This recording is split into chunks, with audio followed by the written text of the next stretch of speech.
किसी ने क्या खूब कहा है, पैसे हो या ना हो, पिता को मना करते नहीं देखा है। मैंने इस दुनिया में पिता से अमीर इंसान नहीं देखा है। हेलो एवरीवन, मैं हूँ Asha. Welcome back to my YouTube channel. पिता जो एक विशाल पेड़ की तरह होता है, जिसकी छाँव में पूरा परिवार सुरक्षित महसूस करता है।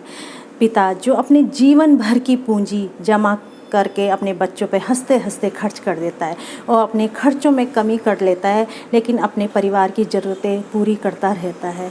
वो अपने आप साधारण कपड़े पहनता है, लेकिन बच्चों को महंगे महंगे कपड़े दिलाता है।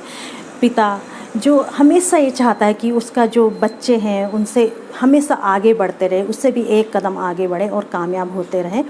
और जो है पिता, जब पूरी दुनिया आपको बेकार समझती है तो पिता ही होता है जो आप पर भरोसा करके आपको आगे बढ़ने की हिम्मत देता है।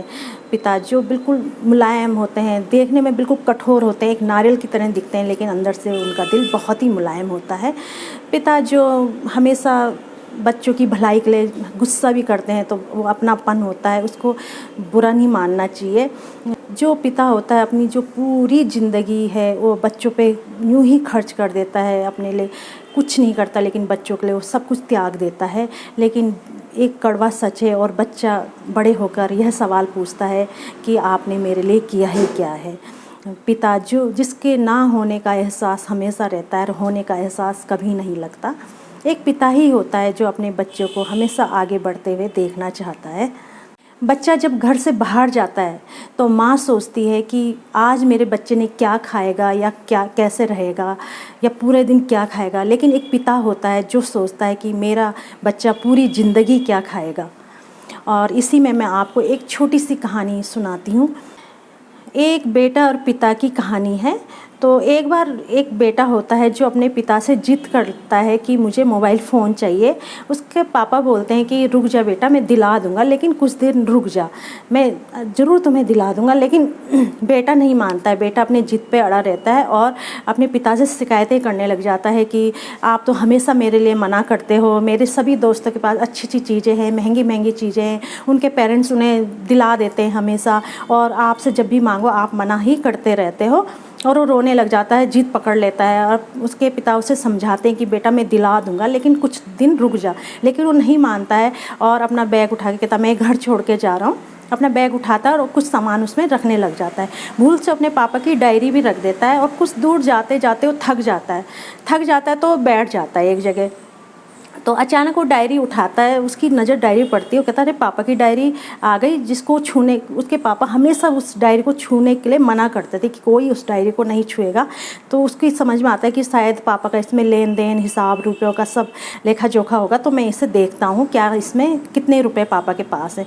तो खोलता है, पहला ही पेज खोलता है तो उसमें जो पापा ने उसको अपने बेटे को बाइक दिलाई थी, तो उसकी ईएमआई जो अभी तक भर रहे थे उसका पूरी डिटेल लिखी रहती है। फिर दूसरा पेज वो खोलता है तो उसकी जो एडमिशन की फ़ीस, स्कूल का सारा जो खर्च है उसमें लिखा रहता है, जो वो भी अभी तक वो लोगों को उधार देने में लगे हुए थे। और जब वो तीसरा पेज खुलता है तो उसमें लिखा रहता है कि अब बेटे को मोबाइल दिलाना है, और कौन कौन उसे उधार दे सकता है उसके नाम पिता ने लिखे रहते हैं। तो बेटा जैसे देखता है तो बेटे फूट फूट के रोने लग जाता है, और उसकी आंखों में इतने आंसू आ जाते हैं कि वो घर की तरफ भागता हुआ चला जाता है और देखता है कि उसके जो पिता है वो एकांत में बैठ के रो रहे हैं। तो बिल्कुल पाँव में पड़ जाता है और रोने लग जाता है। तो पिता उसे उठाता है। पिता कहता है बेटा रो मत, मैं तुझे मोबाइल दिला दूंगा। वो कहता नहीं पापा, मुझे नहीं चाहिए मोबाइल, कि मुझे कुछ नहीं चाहिए, कि मुझे सब पता चल चुका है कि आप डायरी छूने के लिए क्यों मना करते थे, और अब मैं आपसे कोई जिद नहीं करूँगा, मुझे नहीं चाहिए कुछ भी, और मैं मेहनत करूँगा और आपके काम पे हाथ बटाऊँगा।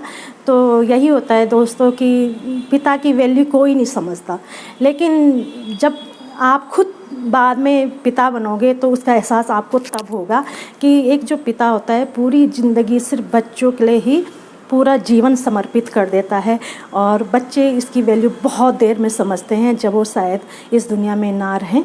इसलिए कहते हैं कि हमेशा पेरेंट्स की देखभाल करो, उनकी जो सोच है उनको समझो, उनसे जिद मत करो। वो क्यों नहीं दिलाएंगे, वो सब कुछ तुम्हें दिलाएंगे, उनका जो कुछ हो आपके लिए ही होता है। दोस्तों अपने जीवन को बेहतर कर लीजिए ताकि उम्र होने तक भी आपके माँ बापों को काम ना करना पड़े। बस इसी के साथ मैं अपने ब्लॉग का यहीं एंड करती हूँ। फिर मिलती हूँ आपसे नेक्स्ट ब्लॉग पर, तब तक के लिए बाय।